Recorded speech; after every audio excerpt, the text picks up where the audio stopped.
thanks to Stan the Man, we may have a new appreciation of the art and science, or just the look of a one-handed backhand. Not necessarily with as much flourish and topspin as Roger, but definitely much more penetrating. And I think the art of this particular shot is how certain types of grips tend to lock the wrist. And I can remember watching a video once of Don Budge talking about how the backhand felt, and he had his palm like this.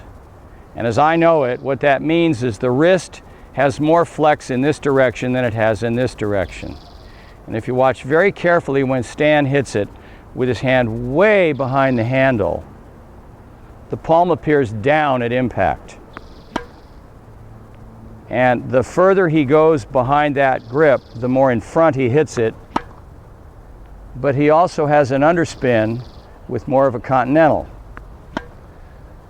So let me hit a few balls from this direction and then take this story a bit deeper. And I'm going to try to hit some underspin with a continental, taking it later, and some overspin with a full Eastern backhand, taking it further in front. And obviously I'm no Stan Wawrinka. And that's a continental grip and a bit of an underspin. And so is that. Now I attempted to hit it way more in front. I'm doing it again.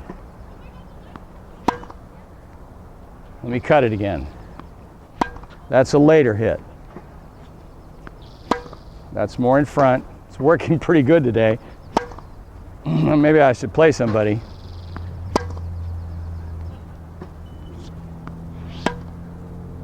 So let me take this story deeper. Here's the wrist. Flexion, extension.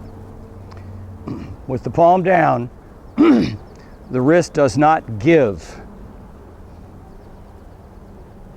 The bones have locked it, not the muscles, not the skin, but the bones. And so the art of this grip is whether you're willing to get your hand entirely on top of the racket. I've got pictures. Or your thumb entirely behind the racket. And there is dialogue about whether you have the edge of the thumb or the back of the thumb.